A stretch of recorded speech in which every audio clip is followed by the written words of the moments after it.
Hi everyone, time for your week 12 wake-up call for English 101. What's coming up this week? Well, first of all, since I'm recording this on Sunday, by the end of today you will have handed in your research papers, which I'm really eager to read.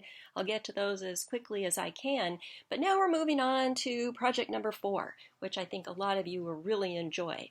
So this is about what we call multimodal composition, not some words you typically use every day.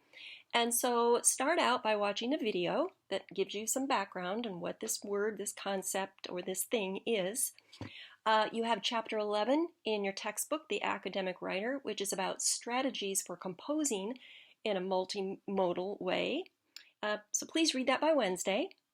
And then make sure that you read the assignment description. So I suggested last week that you do that. If you haven't, make that one of your #1 priorities this week. Read it very carefully so you clearly understand what you need to be doing for this. By Wednesday, you have the first part of your discussion post due. And then by Sunday, part 2 of your discussion post. And there's no peer response or peer review requirement this week.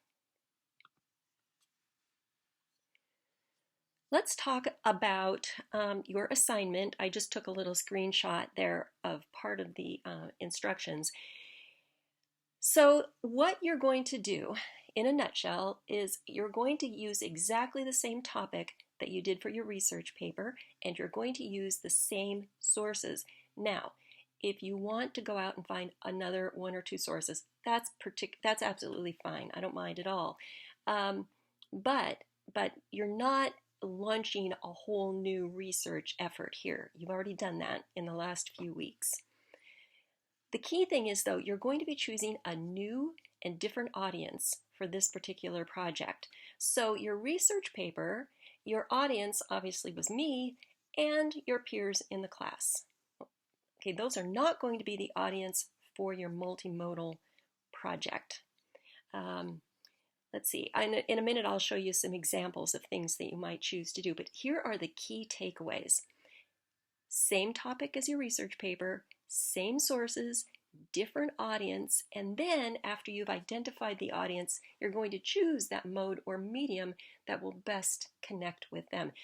Now, I'm sorry, I know I'm really, laying this on thick. I keep repeating myself, but every single semester, I have so many people start off this project with a completely different topic. Okay, so I just want to make sure that none of you waste any of your time and that you stick with the topic that you've been working with. All right, so now we're going to think about audience. So there's some things to think about before you really pinpoint your audience. All right, so expectations. What does this new audience expect to hear? What do they expect to learn? A good example of that would be every single time that you log on to our Canvas course space, you expect to, first of all, always see the same thing, right? You expect that things are going to be in exactly the same order, they're going to be formatted identically, and that I'm only going to present things that have to do with college composition. I'm not going to, go off on some weird tangent about something that has nothing to do with our course topic. Okay, you have some very clear expectations about how this course material is going to be communicated to you. And I honor that by making sure that I meet those expectations. Think about the prior experience this new audience has with the topic. This could kind of go toward even age. Do you want to create something for children? Well, then you have to stop and think about what words the children will understand that are related to your topic. Things like definitions. If there's a word that maybe they're unfamiliar with, you might have to teach them what it means. Explain a topic if somebody's not familiar with it. If you know that your audience is very familiar with this topic, then you don't need to do those things. If you're writing for, a bunch of scientists on the topic in their field, then you can actually use some very specialized jargon or words and not even worry about defining them because you know that they already know what they mean. What is your audience's attitude toward this topic? Are they very friendly and open and accepting, tolerant, eager to learn more? Are they skeptical? Are they hostile to this? Maybe you need to communicate something to somebody who really doesn't necessarily want to hear it, maybe because they've been fed lots and lots of misinformation. Okay, so there would be your rhetorical challenge already set up for you. Frame of reference, where is your audience coming from? What do they assume? What are their values? What are their standards? Kind of what's the context for why are they accessing this information? So some things maybe more simply to think about would be what language does your audience speak? What is their level of education? How old are they? Those sorts of things. Here are some ideas for multimodal projects. Starts off with research poster, but this could just be a poster that you might find in a dorm hallway or in a doctor's office. Podcast, a lesson plan, blog, video blog, infographic. We see infographics lots of places because they're usually very colorful, eye-catching, easy to get the information. They are usually focused on maybe just one or two simple concepts.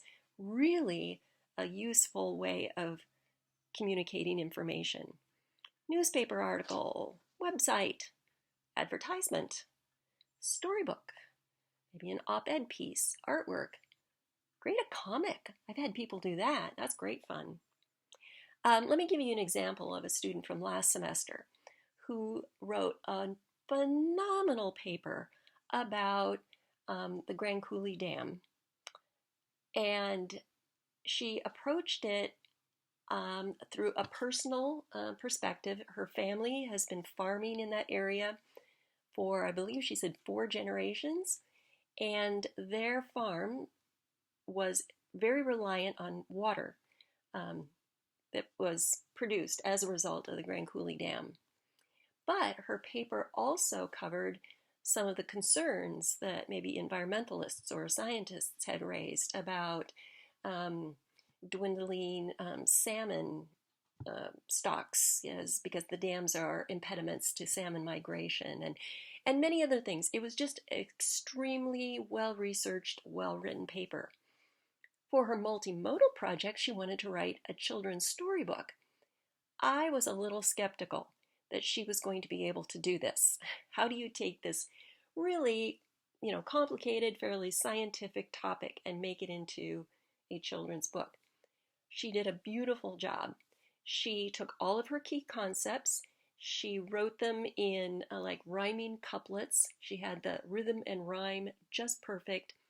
And then she created digital artwork that went along with each concept, and she covered every single main idea in her book. It was just amazing. I was blown away. So there's an example of how you can take something that's pretty complex and well-researched and create something new and engaging and different. Same topic, same information, completely different audience.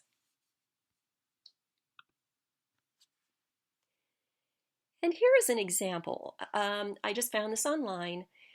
So let's just analyze this infographic really quickly and see what we can glean about the intended audience.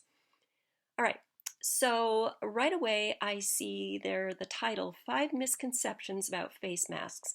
That tells me immediately that this was not made for children, because misconceptions, probably not a word that most younger children would understand.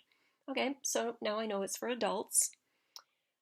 As I quickly peruse this, I see that I see 5 basically sentences, and they're in quotes, which would imply to me that these are things that people say about masks. Masks don't work. Wearing a mask is the only precaution we need to take seriously. Only people who feel sick should be required to wear masks.